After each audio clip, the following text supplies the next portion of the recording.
It might be one of the strangest archaeological missions ever undertaken in the Himalaya. Do you see me waving? I do see you waving, and that looks like the right place in the caves we were talking about. Okay, great. A team of climbers and scientists is rappelling into caves no one has entered for centuries. Basically, if you come straight down about 10 meters is where the first set of caves are. Dr. Mark Aldenderfer is an archaeologist searching for the ancient dead. Here come the rocks, watch out. Mark is on a quest to find the remains of the earliest people to have come to the Himalaya. They left no written words, just caves carved high into the walls of cliffs and their mummified bodies.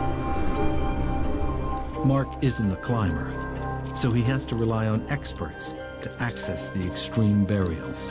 Hey, Mark, you copy? I copy, Matt. We have bones. Well, very nice. What kind?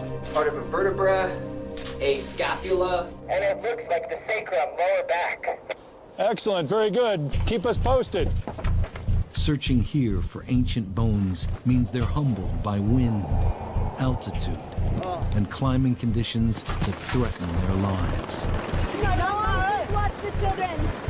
Now, climb into the past and ask why the ancient people buried their dead in cliff caves, and confront an unnerving link between the living and the dead. Dada, what are zombies? In the search for answers, will evidence of a surprising death ritual reveal the identity of the first cave people of the Himalaya? Good God, that's a cut mark. Why are they doing this?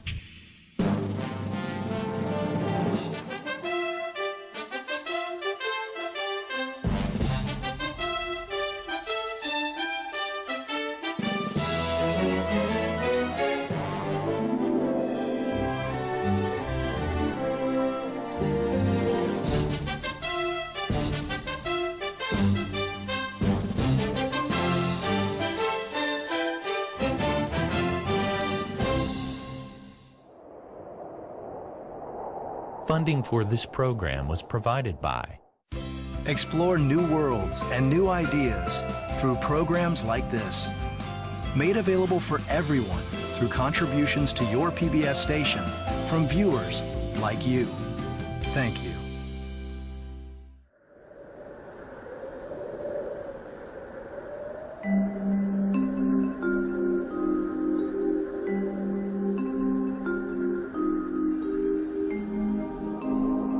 High plateaus and mountains are some of the last places on Earth humans settled. The rarefied air wreaks havoc on people and the land. Few eke out enough of a living to survive. What if we could catch a momentary glimpse into the past and see who first settled here? Look into the faces of the cave people of the Himalaya. By exploring how they buried their dead, could we figure out who they were and why they came here? The real issue is trying to understand when people came, where they came from, how they got here. All of these kinds of anthropological questions about human migration, movement across landscapes, especially in a landscape like this, which is really difficult. Archaeologist Mark Aldenderfer has spent the past 5 years trying to connect the bizarre burial rituals he's found in the caves with different human migrations here. What we've been able to do in these field seasons is to really begin to get a sense of the different directions from which people came and occupied the Kaligandaki Valley over the course of the last 3,000 years or so. The expedition takes place in Nepal, in an ancient kingdom called Mustang. Here, the Kaligandaki River carved a migration route through the Himalaya, connecting China and Tibet with India. Mark believes Mustang was once a crossroads and suspects this river corridor was an important artery linked to the famous east-west trade route, the Silk Road. But he needs evidence to confirm this. Mark hopes to build on a major find uncovered 20 years ago in Mustang by a team of German and Nepali archaeologists. they found a cave tomb called Mebrak. The Mebrak people carved out caves for their dead and placed the corpses in wooden crypts. Ankles were bound with fabric, bodies flexed in a fetal position. The dead were intentionally layered over time, as if in bunk beds. Funerary pots and sacrificed domestic animals were placed nearby.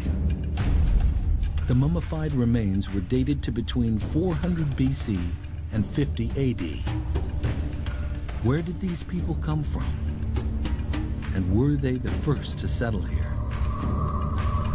The answer is hidden within more cave tombs, where Mark hopes to compare new finds with the death rituals of the Mebrak burials.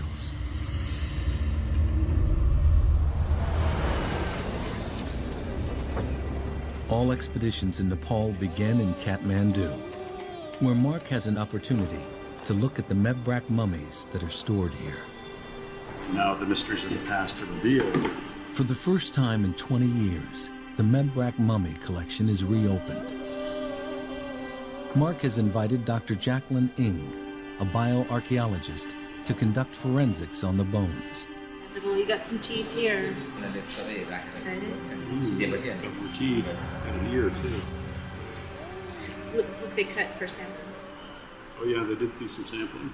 The German team took DNA samples from the bones in hopes of determining who the Mebrak people were. But the results were inconclusive. Mark will resample using the more reliable teeth. Major overbite. Good samples will also give Mark a genetic baseline to compare with other burials he hopes to find. This is just extraordinary. It's still articulated. Collagen is still somewhat intact. Look at the nails. You really don't find things like this very often in the archaeological record. You have to be very fortunate. I mean, there's just nothing quite like having this quality of remains. It's an amazing collection. It really is something.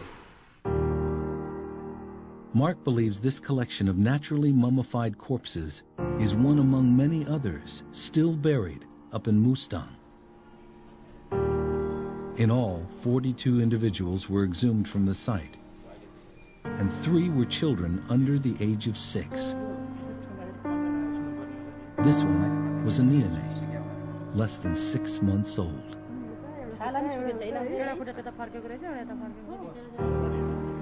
Although this baby didn't live very long, we know the people of Mebrak persevered. Carbon dating reveals the burials span a period of 450 years, suggesting this culture had adapted well to their high, dry environment. That is unbelievable. Corey Richards plays 2 roles on the expedition, both climber and photographer. He's helping document all cave artifacts and will photograph the story for National Geographic magazine. This is the tooth I want. They're really hard to get out. Yes. Teeth carry data in addition to DNA that will help Mark determine where each individual was born. We have to resort to major surgery here. The bone dust is putrid, a good indicator that usable DNA still remains. Want a knife? Got a knife? That's great. Thanks, Ben. This is perfect for doing this.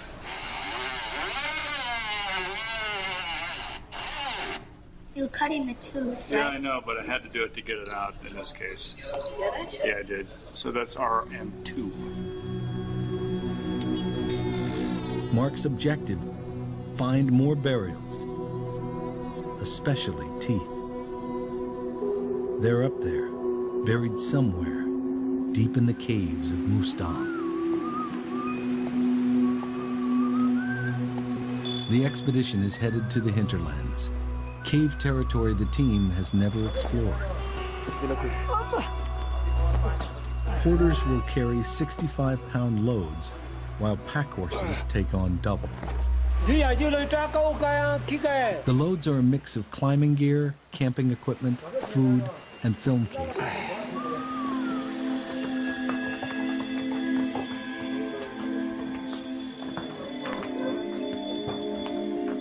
71 loads translates to 25 horses, 10 porters, 6 horsemen, and 5 cook staff, all part of the supply train for a 20-day expedition.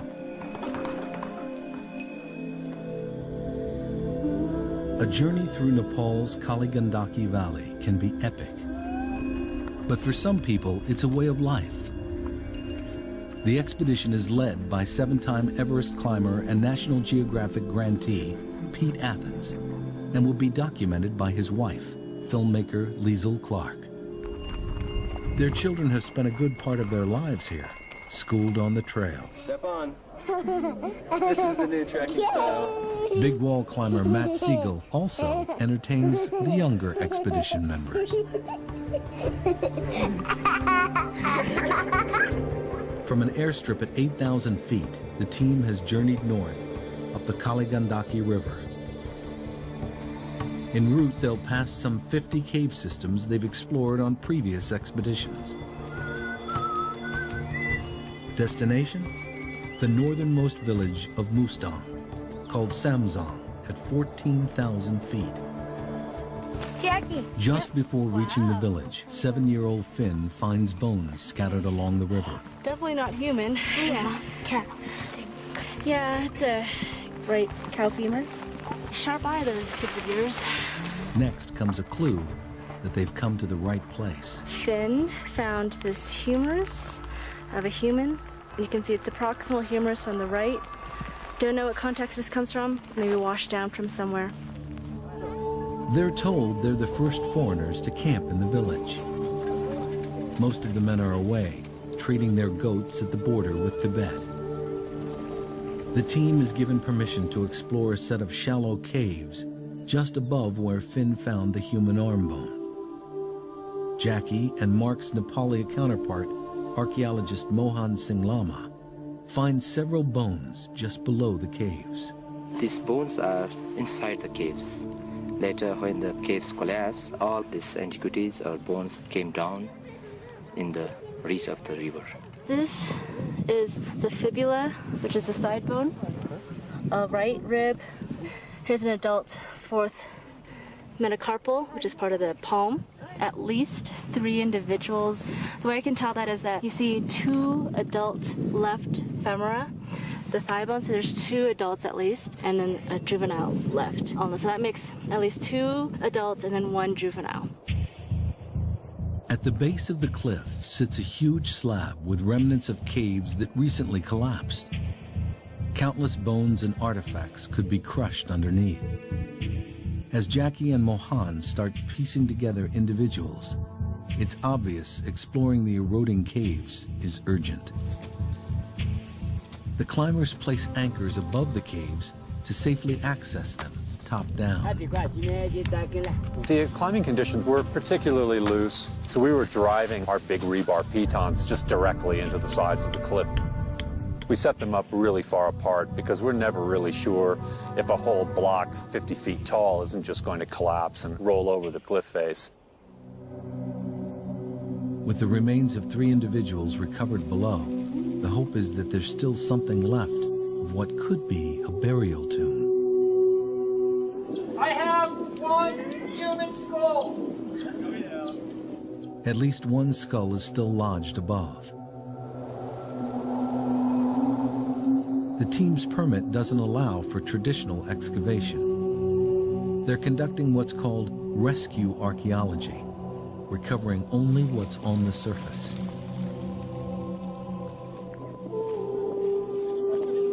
Let me ask you this. In the room, do they seem to be just scattered everywhere, or just, are they concentrated in one place or another?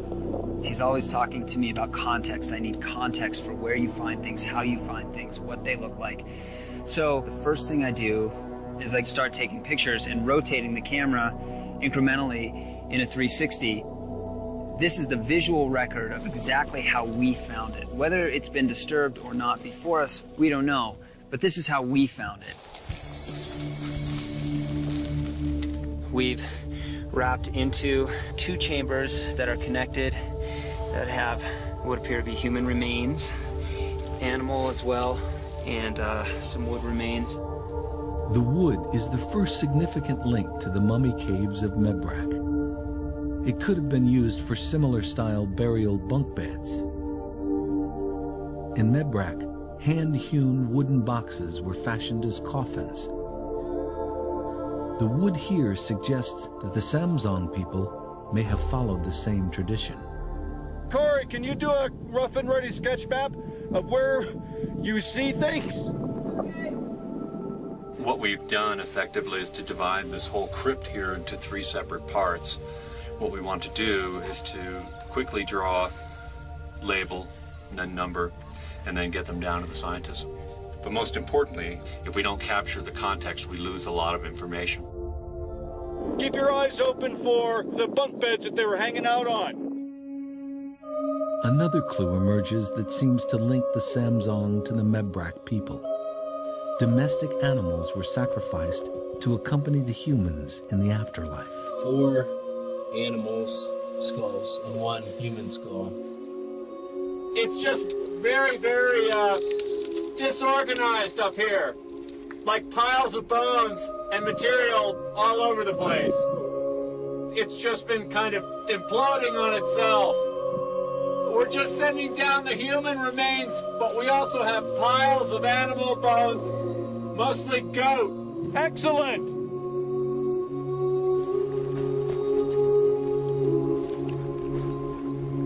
A 200-foot descent to the world of the living below.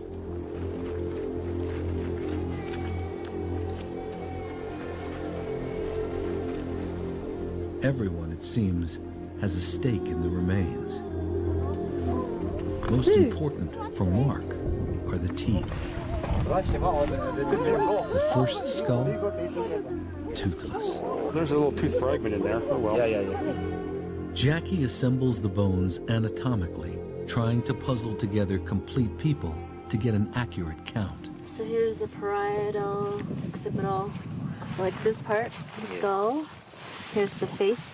So it goes like this. So that's one individual. Here comes the other. These people are really pros at losing their teeth. There's just no teeth left whatsoever, but the bone has all been reabsorbed and it's all closed again. All those teeth on top are gone. Oh boy. Gummy. Yep, gummy. Where's my DNA? So at least 3 individuals, right? So we've got at least 2 different adults based on the duplicates of the scapula, duplicates of the pelvis, and then 1 juvenile. So at least 3 individuals within this hall. The bones, for Jackie, are like reading the personal diaries of the deceased. They're basically the only physical evidence of these people.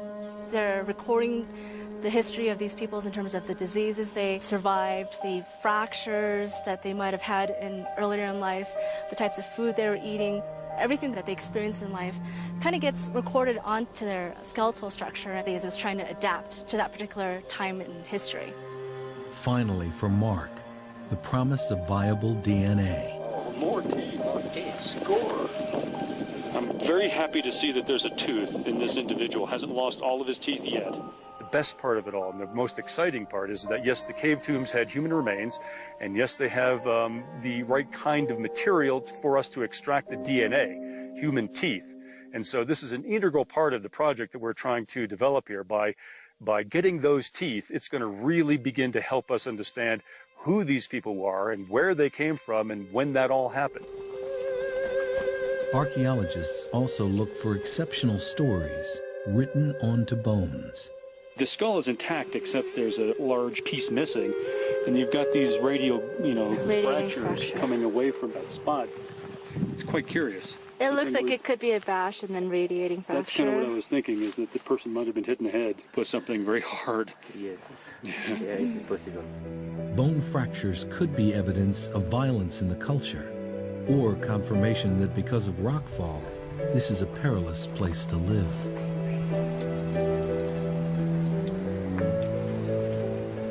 Mark just told us we got exactly what we came here for. Yeah. I wish we could take a shower, but But we can't. This little stream right here is as close as we're going to get to running water. That's a bath right there. Is there after? Yes. Restaurant today. Fantastic. Thank you so much. What a day, huh? 2 skulls were literally coming out of the wall. I felt like we took another major incremental step back into time.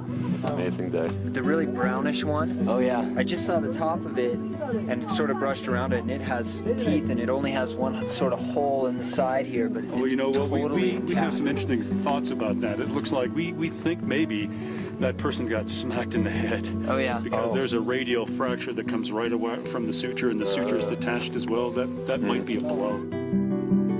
The plan is to return in the morning. Only half of the caves have been explored.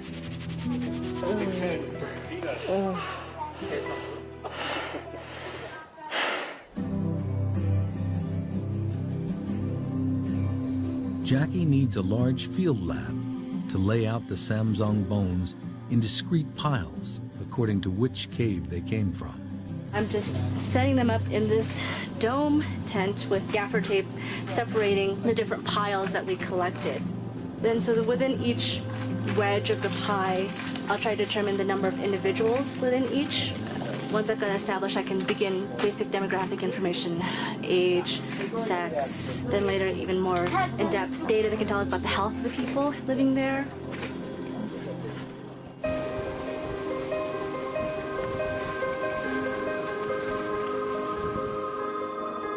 People carved these caves because this was their cultural pattern on how to deal with the dead.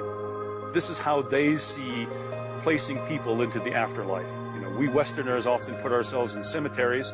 These folks here created a different kind of cemetery, what I would call a communal tomb, where they would put family members into these caves and use them again and again as part of their ritual practice. The bone rescue mission today is quite delicate. I think we're looking at 1 or perhaps 2 individuals here. Definitely some animal bones accompanying. Looks like a lot has fallen out of here. It's a pendulum ballet for a dancer trying to leap onto a stage with a ceiling half his size.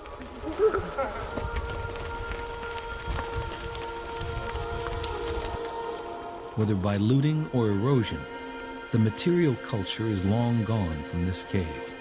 Burial artifacts like jewelry and pottery that would have accompanied the dead into the afterlife.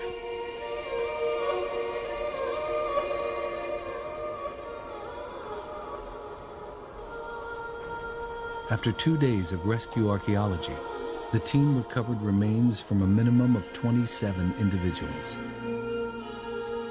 4 are children under 6 years of age. Most are adults over 20.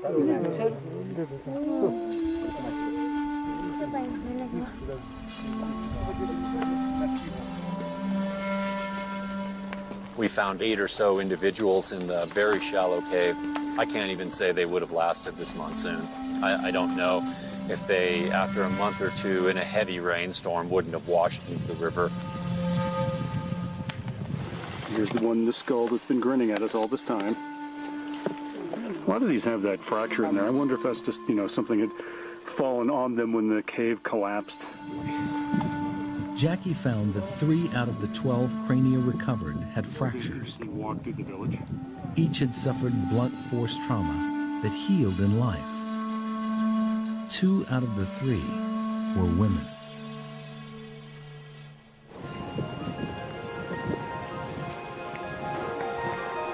Through Jackie's bone analysis, we have a clearer picture of how the early Samsung people lived.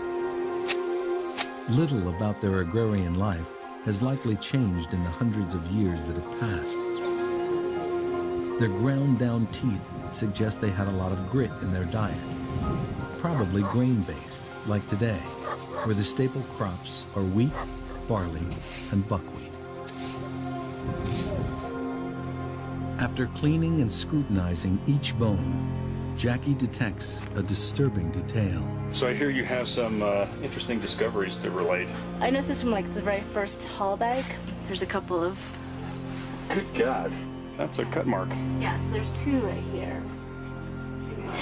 Here's several along the angle of the rib. And those are all post-mortem, would you say? Yeah. Well, that's pretty interesting. Yeah. Any other cut marks anyplace else so far? Yeah. Here's one with 13. Wow. Those are pretty impressive. Okay, so let's figure why are they doing this? Yeah. I mean, how do you get a cut mark on the humerus like that? Definitely a bladed implement. Clearly there's an attempt to modify the corpse in some fashion, but we just don't know what that process is right now. Theoretically, this all dates to the Mebrac period because of the beds, but on the other hand, it's very different than the Mebrac period because none of those skeletons, as far as we know, had any kind of, post-mortem traumas. So this is something a little different. Yeah. Wow. Although there's evidence of wood coffins and animal bones like Mebrac, the cut marks on the Samzong people point in a new direction. They're distinct from the mummified intact flesh of the Mebrac people. See unusual marks here? Yeah. They're just very small. Yeah. Cut marks, sometimes that happens in secondary burial ritual practices. Once someone's died, they might leave the burials alone for a while and then process them, which includes some cutting later. Every culture around the world, different time periods, they all have their own unique mortuary practices. It seems to be common in this area to have cave burials, but cutting, I don't know. You can see this little mark here? Yeah. That was probably made by some sort of sharp tool, Yeah. which was taking the flesh Yeah. off. Yeah. I asked Mark if I could say that. Taking off the flesh? Well, scraping the bones. Yeah, we don't know if there's still flesh on it. Okay, take two. So Jackie says we can't actually say that they were taking the flesh off. Because we don't know. Yeah, we can't say that. I think it's probably highly likely, but I'm not an archaeologist, so I can't say. Yeah. Jackie won't call it defleshing until she's investigated every bone. Forensics will tell you a knife can leave many different kinds of marks on a bone. Here is this cow bone, and what you can see is this very abrupt vertical cut that goes right through the bone. And the only way in which you can make this cut is with a heavy cleaving instrument like an axe. Here's another cow bone, and these cuts are made by a knife that's cutting through the flesh, and it happens to encounter the bone. The effort here is simply to cut meat off of bone, and when you do that, sometimes the knife goes through, hits the bone, and then leaves a scar. That's the kind of cut marks we see at Samzong. They've stumbled upon a culture no one knows anything about. And Jackie finds that 63% of Samzong's bones have cut marks that clearly indicate defleshing. This practice has never been documented in the Himalaya. It may be linked to the origins of the funerary ritual called sky burial. This death ritual is still widely practiced in Tibet and Mustang today. An offering of one's bones and flesh to sustain the web of life. Vultures are believed to be sacred dakinis, or angels that carry the soul to the heavens. When human populations migrate, they take their mortuary practices with them. Mark thinks the Samzong people were among the first to perform an earlier version of sky burial. But today, the practice has evolved further. Members of the community carry out the ritual on a high hill. The remains of the deceased are dismembered, their bones partly defleshed, crushed into pieces small enough to be carried off by vultures.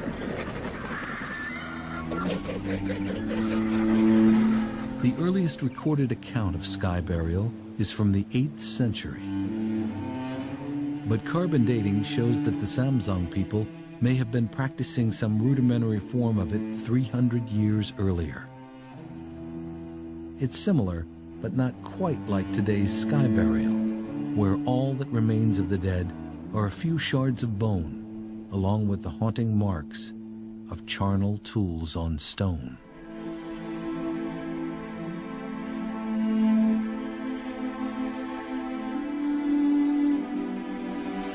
A lama from Samsung sees an opportunity. The local lama was asking for a skull in order to use for tantric rituals. For hundreds of years, Buddhists have used human bones in rituals surrounding death. He wants to make a cup for tantric rituals. Yeah, tantric rituals. I mean, there's no guarantee that we can provide that. Does he have a skull he's currently using? He lent somebody the house and use. Okay. So he wants to his one skull. Ah, okay, I see. Right now he's borrowing somebody's home. It's an absurd conversation from the perspective of Western science. But for a local Buddhist lama, a human skull that is already defleshed has a use. From an archaeology standpoint, that's horrifically inappropriate. My opinion is that I would prefer not to do this. But since this is not my country, I have relatively little standing in making this happen. From a scientific standpoint, it's a bad idea. He cuts the top off the skull and uses that as the cup, right? Yeah. In Mustang, skull cups are used in many rituals. Some are adorned with metal and precious stone. This one is sanctified with butter.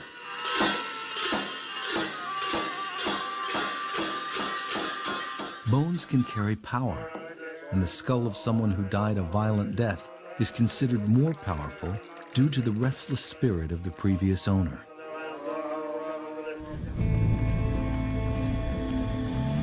Pete, who is Buddhist and also teaching his children about the religion, wants to learn more about defleshing of bones. He seeks out a tulku, a reincarnated holy man whom the people believe has otherworldly powers.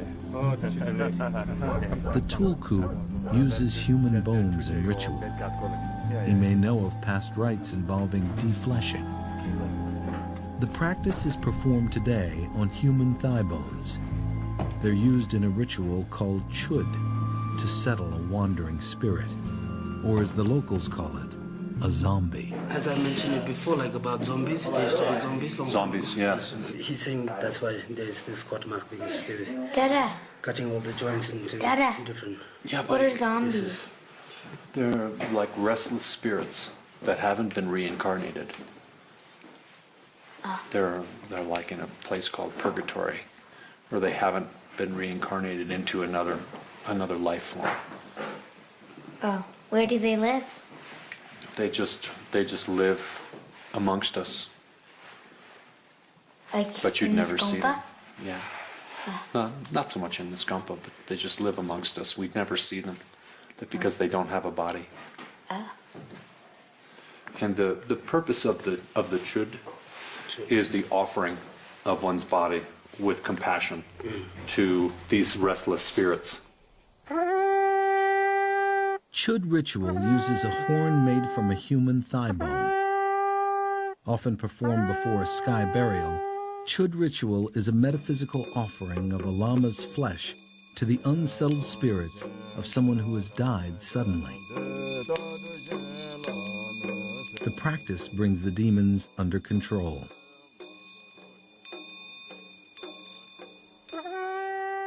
The use of a human bone adds to the ritual's potency. But the best bone will be of someone who just didn't die like normal death, but because of an accident.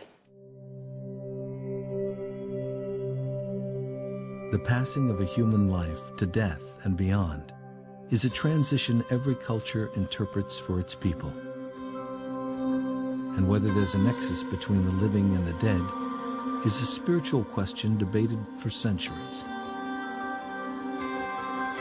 I'm Chinese American, and we still follow the same rituals of going to cemeteries and paying respects to our ancestors. So I'm very much in tune with that sort of spiritual significance that people attach to remains. And I understand that people look at bones and they think, is there some spirit that's still attached to them? After handling the bones of the dead and to honor the individuals they once were, the team asks the local lama to perform a special puja ceremony, a sort of purification. As to the lama's search for a skull cup, the villagers decide against allowing him to use one of the 1,500-year-old skulls.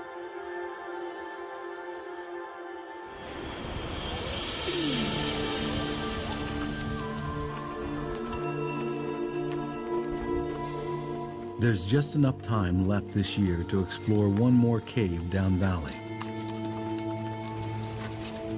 A new motor road along the ancient trade route cuts travel time in half. While climbing into the last cave, Corey's luck takes a frightening turn. Hey, so Mark and Jackie just wanted to give you confirm from the ground here, local authorities are saying that we will have the ship here in about 15 to 20. While lead climbing, his footholds broke away and he's taken a bad fall. Corey's sacrum is broken. We made the circle, and it's over there. A helicopter is the only option to get him to a hospital.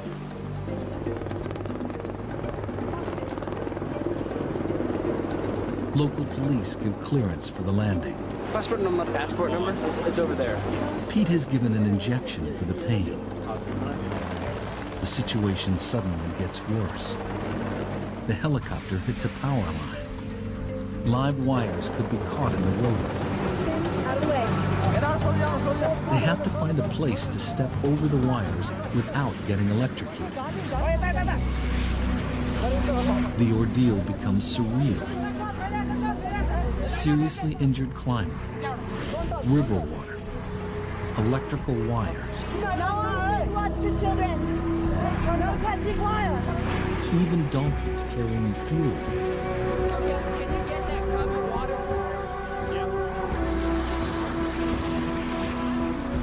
Pete makes sure the pilot is confident his rotors are clear. Just 6 weeks later, this very talented Nepali pilot died in a crash while rescuing a Japanese climber from the mountains. Back in Kathmandu with Corey at the hospital, Mark can double-check the Mebrak mummies to make sure there are no cut marks on their bones. Well, let's see what we have in here. We have 2 arm bones from an individual 7. So let's see what they look like. Ooh, young person. Problem is there's still flesh on these, so it'll be hard to really see. What do you think? Vessel. Vessel. This person's under 12. So I'm not seeing a whole lot of cut marks on these people. Mrs. looks like a rodent gnaw mark. Yeah. These people are different. The ones from Samsung have lots of cut marks that are quite apparent, and these don't. So it's a different kind of mortuary practice that's taking place here. The mystery deepens. Based on their mortuary practices, the mysterious Mebrak and Zamzong people are distinct from each other. Mark is beginning to piece together a continuum of early death rituals. 1,600 years ago, in 400 AD, the Samzong people are stripping their dead of flesh and placing them on wooden structures in cave tombs.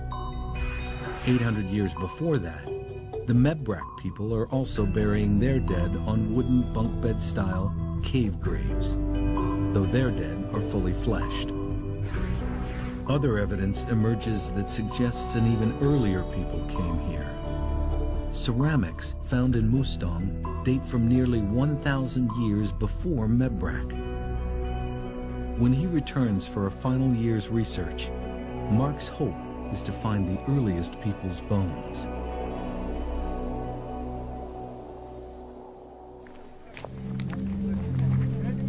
Nine months later, Corey has recovered, and the team assembles again for a trip up the Kali Gandaki. A big-wheeled truck is the quickest means of transport along the riverbed. In the aftermath of Corey's fall, everyone's anxious about safety. But this is a window of opportunity they have to take.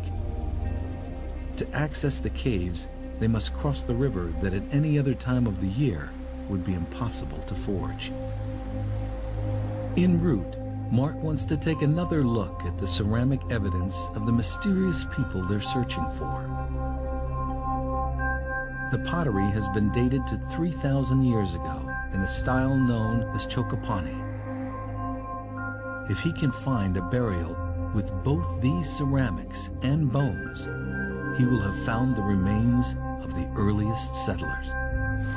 Wow, look at all of them. And so all of these vessels came out of the cave, yeah? Yeah. Mark's partner, archaeologist Holly Moyes, is an expert in ceramics. This is a very basic pottery technology right here. This is kind of the beginning of pottery technology in a sense, because you're making things by hand, you're not making them on a wheel, and then you're pit firing them, you're not putting them in a kiln.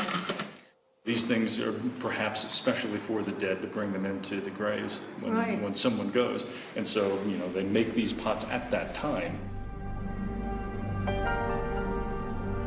If they find the Chokopani ceramics on the ground, they'll look for burial caves above. Once you find those ceramics, then the question really is, can we then go into the caves that are associated with them or nearby and then get a sense of whether or not those are really mortuary caves or not? Again, Finn finds a critical clue. Whoa, what you got? This is stuff that is Chokopani or Mabrock era, you know, as early as 3,000 years ago and maybe as late as, 400 BC or so, but this is the early stuff. So there's an early occupation here, so that means you guys got to go in those caves and find the stuff. Be safe, though, okay? We're going to do our best. Don't be falling off this cliff for science. As soon as Pete and Matt access the caves, they find something striking. I got some really crazy pottery up here that's engraved with daggers. Daggers? Well, that's pretty cool, so get some good photos of that, please. They also find bones, including a mandible with good teeth for sampling. We've just uncovered a human jaw with intact lower molars. Then, Matt finds a hole that looks like a burial. It sure does sound hollow. Do you think we can get Mark up in here? Should we try to do that? You need to bring your hand out, but not really up towards the device that much. You'll just be letting the rope slip through your right hand. So this rope is slipping through my hand here as I bring it forward. As you bring it forward and out, this will then come back into your hand. Just try to go back now. If I just go straight off, I don't have to look down, do I? Whoa, hold on. Sorry. Mark has rappelled only twice in his life. Thanks, Pete. I really want to get in these caves now, regardless of any kind of fears I have about hanging on the end of a rope. I need to be in there to see exactly what the context is and get a sense of what was going on in that site. There you go, just kind of slide in. Yeah. Thank you. Nice work. I appreciate your good services on this, gentlemen. Can you hand me my trowel, please? Mark uncovers layers of material below flat capstones. The stones, now jumbled, covered over successive layers of what appears to be a burial, called a pit tomb. It looks like a vertical shaft with a corpse at the bottom, then progressively layered with sticks, stones, and humans. Mark thinks there are more layers and bodies below.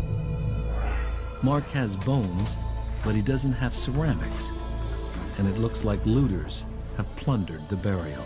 It's just been completely chewed up by the looters that came in here and started robbing. Hidden within a layer of sticks, Matt finds a means to date the cave. This is a pretty fully packed pod. Pete and Mohan measure the cave and sketch map it so they have a clear reference to correlate with Corey's photos. We're all set in here? I think so. Okay, see you in a little bit. Have fun digging in the dirt. The bones from this cave, called Riri by the locals, tell us there are at least 5 individuals buried here. 4 adults and 1 child between 3 and 7 years old, and there are likely more. Mark can't be sure just how old the burials are until he and Holly have a chance to analyze the pot and other ceramics found in the cave. So this is all stuff that we got off the surface. This stuff on this side came from the caves. This is a beautiful vessel. It was obviously handmade. You can even see the finger marks on the inside where they pinched it. So like my finger fits right in there. So I can see where the people went around and pinched this pot. And we know from the German Nepali project that these date to anywhere between 1000 BC and maybe 450 BC. And so that's Chokapani ware. These pots that came out of the tomb are also Chokapani ware. And so that's why we believe that some of the tomb contents date to Chokapani times. This is supposed to represent some of the original inhabitants of the Kaligandaki Valley. Teeth hold DNA, but that's not all. Your teeth trap critical information about you from the day you're born, a sort of internal chemical GPS. We can take the dental enamel, we can analyze it for something called strontium. It's one of the natural elements. And what variability in strontium isotopes tells you is a very precise geographic location of where you were born. Lactating mothers drink in strontium from groundwater and pass it on to their infants, and it stays with them for life, providing scientists with a perfect geolocator. Mark's strontium results reveal a surprising detail. While many of the men from Mebrak and Samsung were born here, some of the women were not. They're from the lowlands, further south. Mark thinks it was trade that brought them here, that this evidence supports this was a well-traveled crossroads where one could readily find a mate. Perhaps these women married the highland men and then adapted to this high, cold place. We found these human artifacts. A last expedition on their permit to Samsung confirmed for Pete and Mark that Mustang was a locus for significant trade. Looking into the cave, the post of the burial stand. They finally found the burial artifacts that accompanied the Samsung people in death. The team presents the finds to Nepal's Director General of Archaeology, Bishnu Karki. And this is the funerary mask. And you can see the eyes here. Glass beads were likely manufactured in the bead-making centers of Pakistan or Southeast Asia. Those interesting paintings. And a wooden burial coffin very similar to the ones found in Mebrak. And that's exactly what we hope to find is what the nature of those trade relationships actually are. Mark believes it was trade that enabled the early cave cultures to thrive. Passing caravans were a lifeline in a harsh place, bringing seeds, animals, and even wives to make survival here possible. And along with these trade goods, burial traditions came to Mustang too, remnants of cultures hundreds of miles away. What we found is that we've got a whole mixture of different kinds of ancient DNA that we recovered from here. Some people are very clearly from the Tibetan Plateau. Other people are very clearly from the Western Himalaya. And a very small number of people appear to be coming from the far south. Through the obvious trade of goods here, the Kaligandaki was likely a spur to the east-west Silk Road, connecting China with Europe. Although Mark can make sense out of cave tombs and artifacts, there's a lot his techniques can't fully explain. Like Riri's daggers. The daggers are symbolic, to vanquish unsettled spirits. They were likely used as part of a ritual exorcism, suggesting a spiritual connection between the dead and the living. They're very serious about subjugating their demon. They've got daggers on every surface.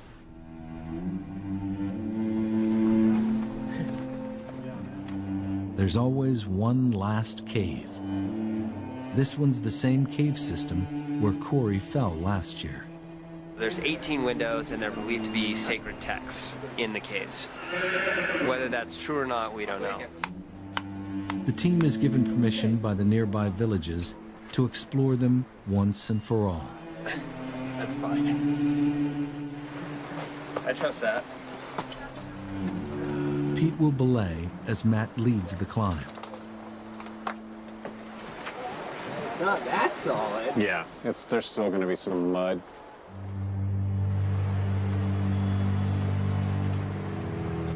Although everyone wants to know if there are ancient texts in the cave, there's an uneasy connection to the dangerous events of last year. This time we're going to try and go more on the face, but using that chimney system to aid that progress, and I think it'll be better. The rock looks really solid. After 3 hours of placing protection up the route, Matt finally approaches the caves. These are the last shots before cameraman Lincoln Else decides to cut so he can run to the base of the caves to climb up and join Matt. Hey, Lisa, I'm actually gonna cut. Matt's rope loosened a rock, and seconds later, the world for cameraman Lincoln went black.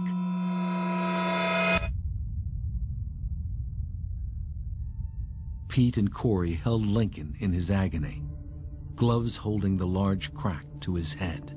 Quite a big laceration on his skull, and his right arm he was having problems feeling and understanding what was going on with his right arm, so that could be indicative of some neurological damage, and there was a minor contusion on his brain.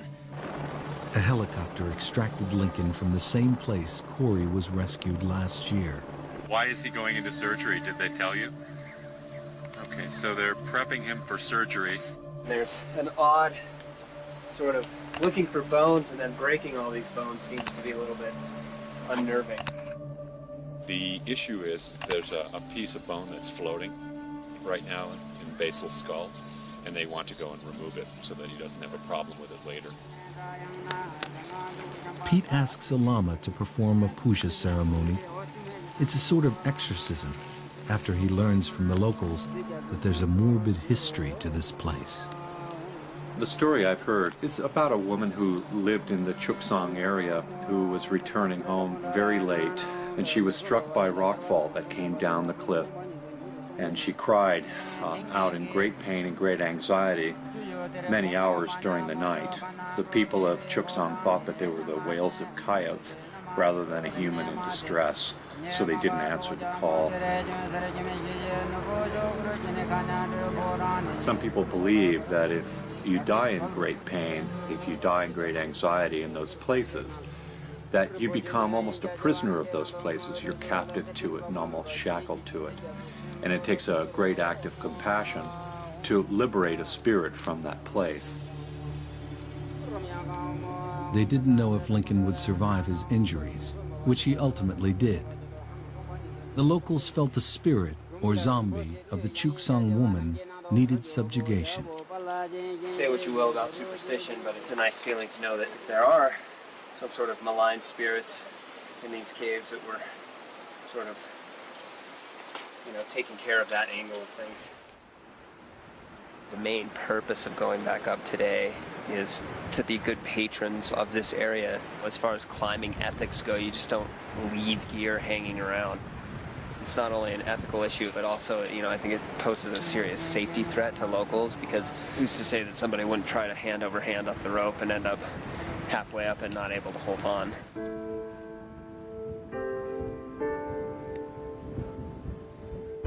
The caves were perfectly empty. Most likely meditation cells used by Buddhist monks, searching for an end to suffering in life and death. Cultures have lived and died here for thousands of years, and each has divined its own rituals for the living, left behind to make sense of a brush with death.